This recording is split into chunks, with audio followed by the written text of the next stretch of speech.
जय श्री सद्गुरु देवाय नमः। जय श्री गणपति देवाय नमः। ओम नमः शिवाय। रुद्र संहिता पार्वती खंड 52 अध्याय।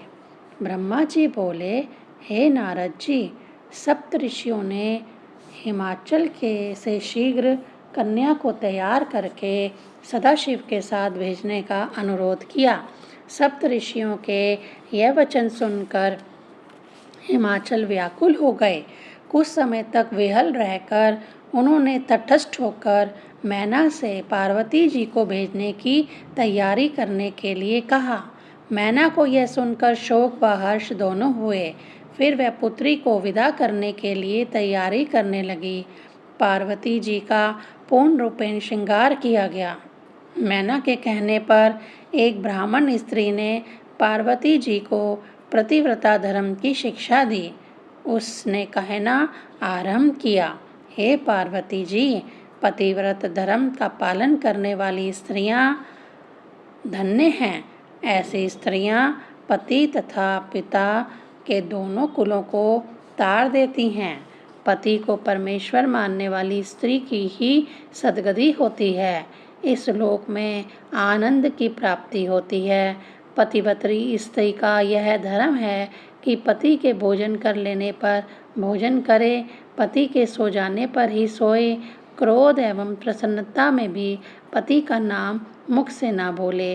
क्रोधित होकर पति कभी अगर मार भी दे तो उसे धैर्य से सहन कर ले, उसके प्रत्युत्तर में कुछ ना कहें, केवल पति से क्षमा याचना करें। पति के बुलाने पर सब काम छोड़कर भागी चली आएं। उसकी प्रत्येक आज्ञा का पालन करें। कभी भी द्वार पर खड़ी ना हो। बिना कारण कभी किसी अन्य के घर जाकर ना बैठें। अपने घर की वस्तुएं किसी को ना दें। घर की प्रत्येक वस्तु को संभाल कर रखें। घर के प्रत्येक काम काज में प्रवीण होना चाहिए। पतिव्रती स्त्रियां कभी भी बिना पति की आज्ञा से किसी यात्रा या खेल तमाशे आदि के स्थान पर ना जाएं। तीर्थ स्थान की यदि इच्छा हो तो पति के चरण धोकर उसका पान करने से उसका तीर्थ स्थान हो जाता है। पति की आज्ञा से पति का जूठन ही खाएं। कभी भी पर्वों आदि पर भी बांट कर ना खाएं। किसी भी वस्तु के लिए पति से झगड़ा ना करें, अपव्यय ना करें। पति की आज्ञा के बिना व्रत उपवास आदि ना करें।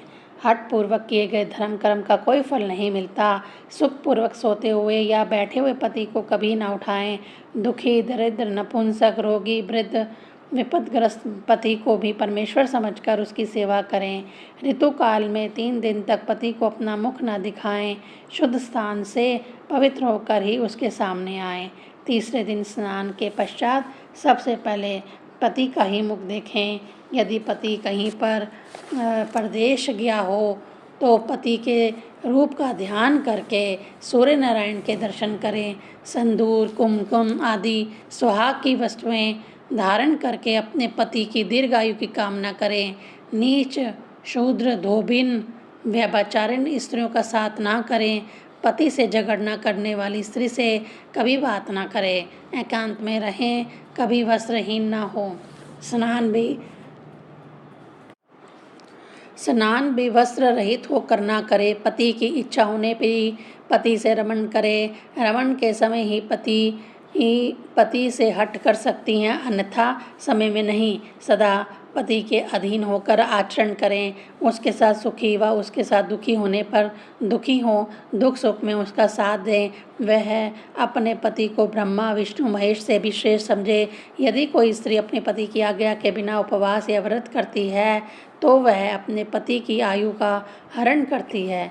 जो स्त्री अपने पति को भुला भरा कहती है, ऐसी स्त्रियां वनों में गीदड़ी का जन्म पाती हैं। पति से ऊंची ना बैठें। व्यभिचारी और दुष्ट पुरुषों से दूर रहें। पति से कठोर वचन ना कहें। सास, ससुर, जेठ, जेठानी आदि बड़ों के सामने ना ऊंचा बोले, ना कठोर बोलें, ना हंसें। पति के बाहर से आने पर आदर से चरण धोएं।